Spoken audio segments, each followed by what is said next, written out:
Assalamualaikum warahmatullahi wabarakatuh. Halo Sobat Setiap Fakta Kehidupan. Tidak lupa kami sampaikan salam sehat, salam sejahtera, semoga tercurah segala bentuk kebaikan dan juga kita semua dalam lindungannya. Seperti biasa, kita akan berbagi kisah dari yang unik, menarik, sampai bikin nangis. Mari kita simak kisahnya.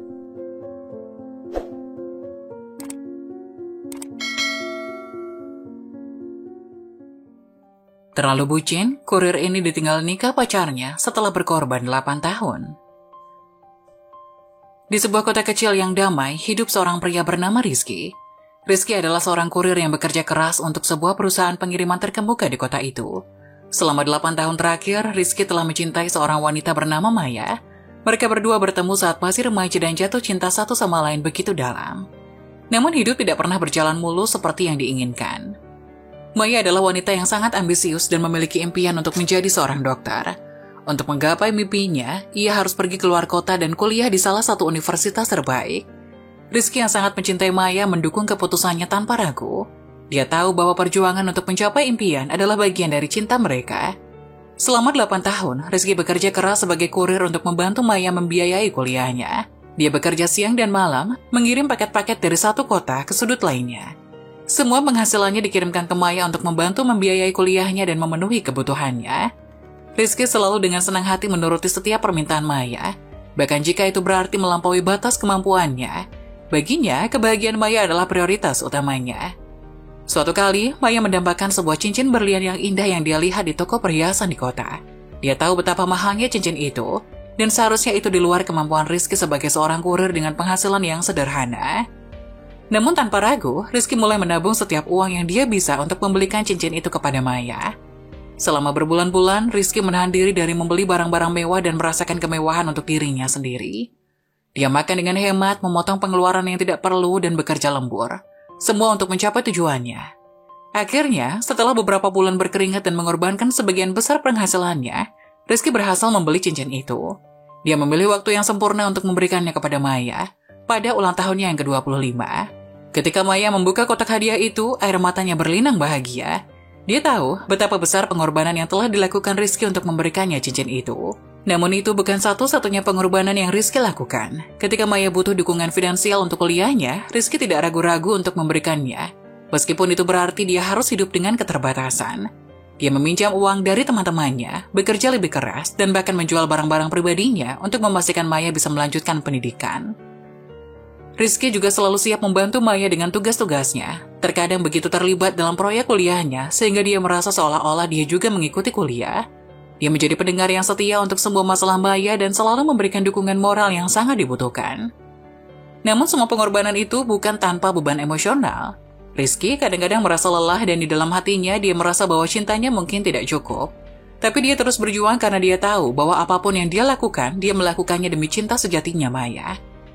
Rizky, sebenarnya kamu cinta gak sih sama aku? Cinta dong Maya, kenapa sih kamu ngomong kayak gitu?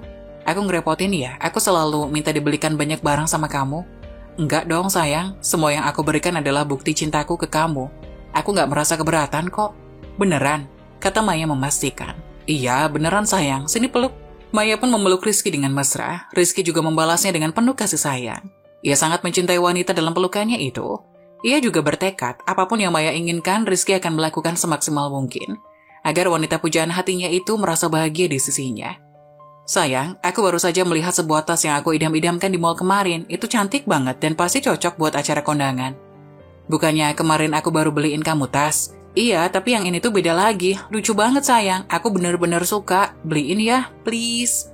Oke, aku akan mencarinya untukmu, tapi Maya, kamu tahu bahwa tas itu mungkin akan cukup mahal kan? Aku tahu sayang dan aku sangat menghargai semua yang telah kamu lakukan buatku selama ini. Tapi aku benar-benar pengen tas itu. Gak apa-apa Maya, aku akan mencoba yang terbaik untuk mendapatkannya buat kamu. Cintaku padamu adalah prioritasku. Terima kasih Rizky, aku sangat beruntung sekali punya seseorang pria seperti kamu dalam hidupku. Jawab Maya sambil mencium pipi Rizky. Pagi harinya Rizky bangun pagi dan bekerja dengan sangat giat. Upah 10.000 per paket menjadi semangatnya untuk memenuhi kebutuhan Maya. Selama perjalanannya sebagai kurir, Rizky sering bertemu dengan berbagai orang yang menceritakan kisah cinta mereka. Namun dalam hatinya hanya Maya yang mengisi setiap sudut pikirannya. Dia merindukan senyuman Maya, canda tawanya, dan pelukannya yang hangat. Setiap kali dia menyerahkan paket ke tangan pelanggan, dia teringat akan pengorbanannya untuk cinta sejatinya. Hingga akhirnya hari yang dinanti tiba, Maya lulus kuliahnya dengan predikat terbaik. Dia kembali ke kota tempat mereka bertemu untuk mengunjungi Rizky. Rizky tidak sabar untuk memeluknya dan menghabiskan waktu bersamanya setelah begitu lama berpisah. Namun saat mereka bertemu, wajah Maya tidak lagi memancarkan cinta dan kebahagiaan yang sama.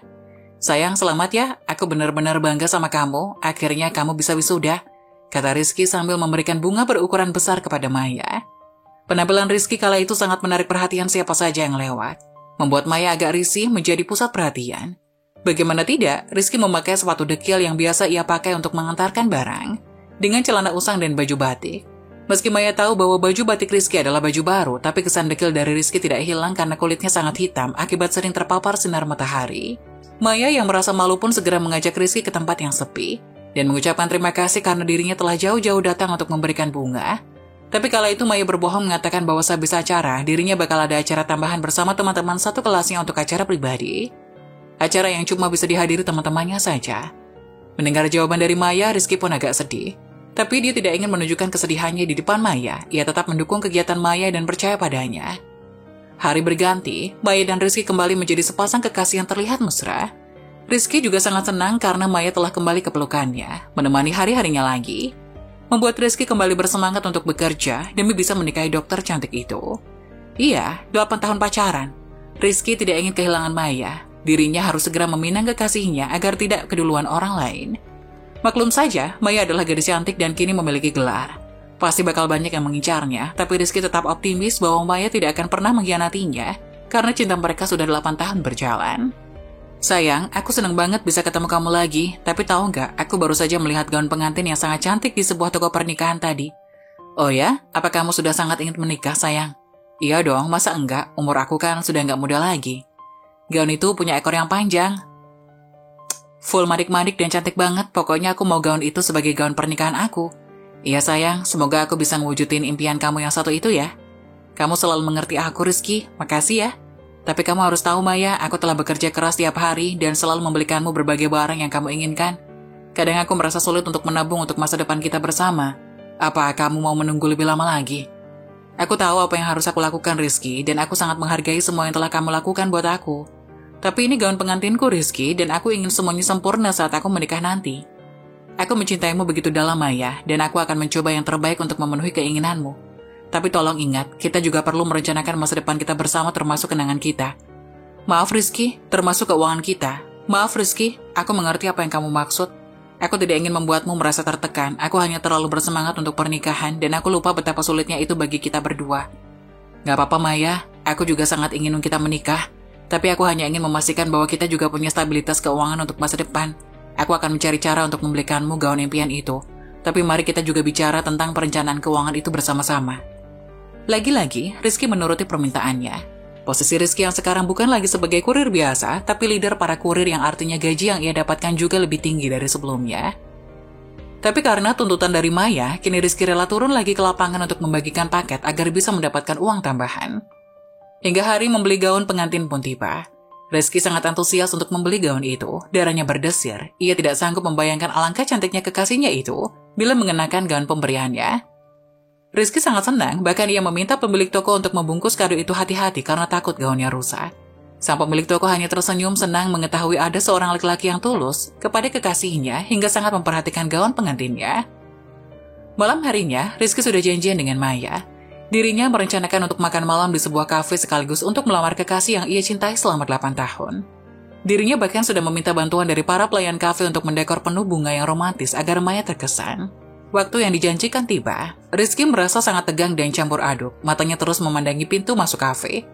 Menandakan bahwa dirinya sangat menanti kehadiran kekasih hatinya itu. Dan saatnya pun tiba, wanita cantik berambut panjang masuk dengan senyum sumringah sambil melambaikan tangan ke arah Rizky. Rizky mendapati hal itu merasa sangat bahagia, ia merasa seperti Tuhan sangat baik kepada dirinya hingga membiarkan bidadari cantik itu jatuh cinta padanya. Tapi senyuman Rizky itu berubah menjadi raut wajah bingung tatkala ada seorang pria yang lebih tampan darinya. Lebih putih, lebih bersih, serta rapi, tiba-tiba menggandeng lengan Maya. Bukannya melepas gandengan itu, Maya malah makin mengeratkan, bahkan merangkul lelaki tampan di sampingnya. Percikan api mengenai hati Rizky, jantungnya berdetak semakin kencang sehingga mendekati Maya dan lelaki yang tak dikenalnya itu. "Hai Riz, lama nggak ketemu," sapa Maya seperti biasa. "Siapa dia, Mai?" "Kenalin, ini Aldi, calon suamiku. Kami seminggu lagi mau menikah. Aldi, kenalin, ini Rizky, sahabat aku, dia yang sering aku ceritain ke kamu," kata Maya tanpa rasa bersalah. "Aldi? Senang bertemu denganmu, Aldi. Aku Rizky, teman Maya," kata Rizky gugup. "Senang berkenalan denganmu, Rizky. Maya telah banyak bercerita tentangmu." Di pertemuan yang sangat tidak diinginkan itu, Maya dengan bangga menceritakan bahwa Rizky adalah teman yang luar biasa. Dia telah selalu ada untuk Maya selama ini dan tanpa dukungan dan pengorbanannya, Maya mungkin tidak bisa mencapai impian menjadi dokter. Maya juga menceritakan tentang Aldi, seseorang yang sangat istimewa dalam hidup Maya. Mereka telah melewati begitu banyak hal bersama dan dia adalah orang yang selalu mendukungnya. Maya memberitahu Rizky bahwa selama ini dia telah bertemu dengan seorang dokter muda yang bekerja di rumah sakit tempat dia melakukan praktek klinik. Mereka telah berkomunikasi dengan intens selama beberapa tahun dan tumbuh dekat satu sama lain. Maya mengakui bahwa dia telah jatuh cinta kepada dokter tersebut dan mereka telah memutuskan untuk menikah. Pengenalan Aldi kepada Rizky adalah momen yang penuh perasaan campur aduk. Rizky merasa campur aduk karena dia telah tahu Aldi akan menjadi suami Maya. Sementara Maya berusaha memastikan bahwa semua orang yang penting dalam hidupnya dapat berdamai dan bahagia bersama. Meskipun ini adalah situasi yang sulit bagi Rizky, dia mencoba yang terbaik untuk menghadapinya dengan kedewasaan dan sikap yang baik hati. Tapi dengan bangga, Rizky memberikan kado terakhirnya untuk Maya yang kini bukan lagi sebagai kekasihnya, tapi sebagai calon istri orang. Para pelayan yang menyaksikan kejadian itu merasa sesak. Seolah mengerti perasaan Rizky, para pelayan itu tidak jadi mengeluarkan makanan yang Rizky pesan, bahkan mereka tidak mengambil uang sepeser pun dari kegagalan cinta Rizky itu. Rizky memberikan gaun itu kepada Maya dan Maya sangat berterima kasih karena telah membantunya memiliki gaun. Maya juga berjanji akan memakai gaun pemberian Rizky dengan bangga di hari pernikahannya nanti. Apalagi yang dilakukan Maya, pikir Rizky. Dirinya merasa seperti diolok-olok oleh takdir dan kenyataan. Hadiah untuk Maya ditukar dengan selembar undangan pernikahan Maya dengan Aldi. Air mata Rizky yang tidak bisa ditahan lagi akhirnya tumpah. Melihat hal itu, Maya langsung memeluknya dan mengatakan maaf dengan sangat pelan di telinga Rizky. Rizky yang tidak enak dengan Aldi pun mengatakan bahwa ia sangat terharu dengan pernikahan Maya.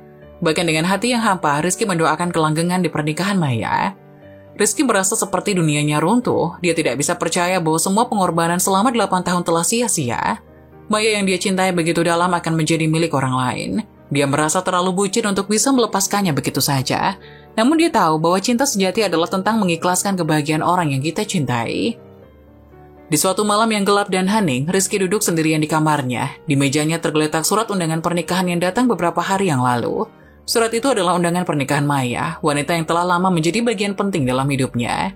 Namun saat ini, surat itu adalah sumber perasaan kecewa yang begitu mendalam. Rizky, dengan perasaan yang tumbuh begitu dalam, ini benar-benar terlalu sulit.